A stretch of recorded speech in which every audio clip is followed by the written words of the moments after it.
Môre mense, ek wil net gou 'n vinnige kort videoetjie maak. Niemand glo my ooit as ek sê jou capuchin mag teen jou draai of jou enige tyd aanval nie. Wel, hier is 'n bewys, daar.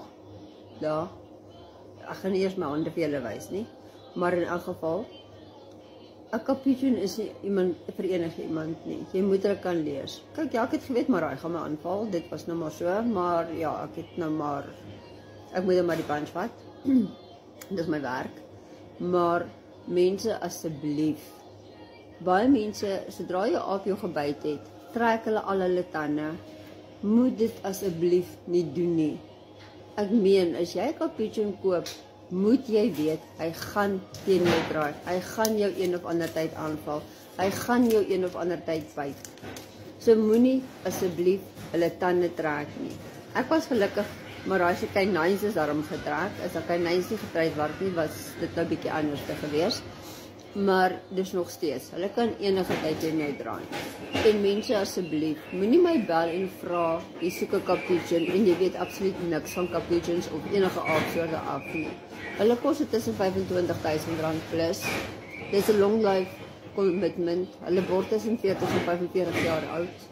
So ek meen, as jy een wil hê, moet jy committed wees. Dis nie net van 'n babatjie wat jy inbring en die eerste 2 jaar is nice en lekker en al daai dinge en hier van 4-5 jaar af begin hy teen jou draai, hy val jou aan, hy byt dinge uit jou uit. Dit is ongelukkig nie maanskyn en rose om hulle aan te hou nie. Vir my is dit my passie. Ja, ek gaan deur baie drama, trane, alles. Maar dit is my keuse. En ja, as jy nie kan sien om gebyt te word, om aangeval te word, of wat ook al, moenie 'n capuchin kry nie. Hulle is besige apies, hulle is 'n tropdier, hulle moet maatjie van hulle eie hê. So jy moet 2 hê. Jy kan nie net een koop en dink, jy gaan happy wees tot hy 45 jaar oud is nie. Ja, daar is uitsondering op die reël, daar is hier en daar 'n aap wat 20-30 jaar oud word sonder om jou een keer aan te val, maar dit is minimaal.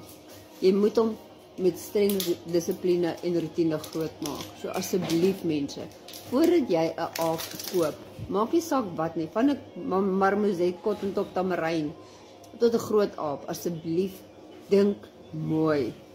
Dit is nie net van jy koop 'n aap en dis dit nie. Ons het gister weer 'n rescue marmosetjie ingekry. Die kind het nog nooit son in sy hele jaar wat hy lewe gesien nie. Ek meen, hulle kry riekes, hulle kry allerhande goeders wat jy nie aan kan dink nie.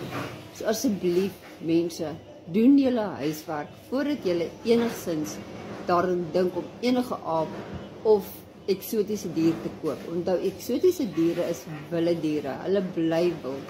Hulle mag dalk die eerste paar maande van die eerste jaar of 2 fantasties wees, maar daarna word hulle wild. Hulle draai teen jou of deel van jou familie. So asseblief mense, moenie net 'n koop omdat jy een wil hê nie. Dink daaraan, dit is 'n long life commitment. Dankie.